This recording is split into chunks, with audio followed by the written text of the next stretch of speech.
Tom Ruskin's here, former NYPD detective in charge of crisis management for the city. It's good to see you, Tom. Thank you. I'm wondering what's going through the NYPD's mind right now as they're watching these large groups form. How do you keep this from becoming violent? So there's no better police department trained in how to manage demonstrations than New York City Police Department, where they have specialized units that just deal with demonstrations, along with patrol officers and specialized other units. So what they're doing tonight is they're gaining the intelligence from everything that they can glean about this demonstration. They're working with the leaders, the supposed leaders of the demonstration, to find out what they want to do, and they will coordinate tomorrow's response and how they deal with it based on what happens on the street. I hear you, Tom. And you say the leaders. It's one thing to have a demonstration where you're asking for something. It's another thing to have a demonstration in the neighborhood of people who you're chanting to kill. Those are very different things. And I'm thinking the NYPD didn't even have the ability, really, to keep order during the Black Lives Matter protests. Okay, there was widespread looting, there was ransacking, and that was violence focused mainly on property and the police. If you have those same kinds of crowds, and it's the same people, turn on Orthodox Jewish families out for a walk on Shabbat, we're going to have some really terrible situations tomorrow. Yes, if that would happen, you'd have a different type of situation. But the police department, knowing that this is going to happen, is in the preparation stages of corralling that area. They are very familiar, as someone who was there in '91, which I was, on the first night of when Darrell Canby got hit and killed in Crown Heights, which led to the riots over the next 3 days to a week. The police department has learned a lot and has trained a lot.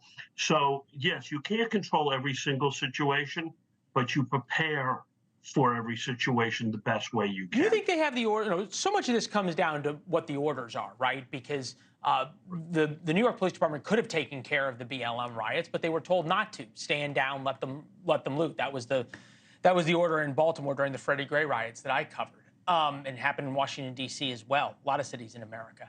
And I think about the protests around the country where this is going to happen. Baltimore, Maryland tonight, Yonkers, New York tonight, Portland, Maine tonight, Omaha, Flagstaff, Asheville, North Carolina, tomorrow, a whole long list of places.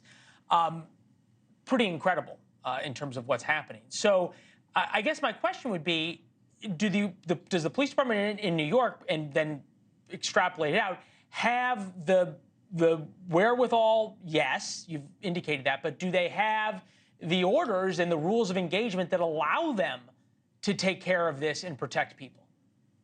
As you very smartly and wisely asked, what is the difference between this administration and de Blasio, who was during Black Lives Matter, who did give those orders for the police to stand down? I believe that Commissioner Caban will do everything necessary to keep order in the city of New York and allow the police officers to do what cops have to do. If they have to make arrests, you saw it last week when they demonstrated in Brooklyn, when they demonstrated in Manhattan, and they didn't follow orders and block the streets, they were subsequently arrested. And I think you'll see that tomorrow. And I think you're going to see a very good show of force by the police department, making sure that the Jewish population in Williamsburg and Crown Heights is not bothered on their holiest of days during the week, Shabbat. Yeah, there's one thing to not be bothered, right? And America enjoys the First Amendment.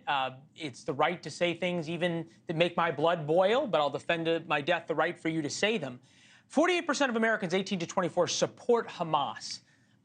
That's different than supporting a ceasefire or standing up for the Palestinians. That's supporting violence.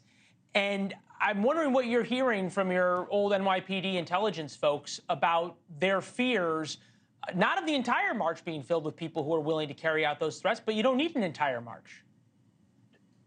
Well, the police department is only interested in maintaining order at a march and a demonstration, and to keep possible rival sides apart. They don't listen to the rhetoric. They don't judge of who's saying it. Thanks for watching. Go to joinnn.com to find NewsNation on your television provider.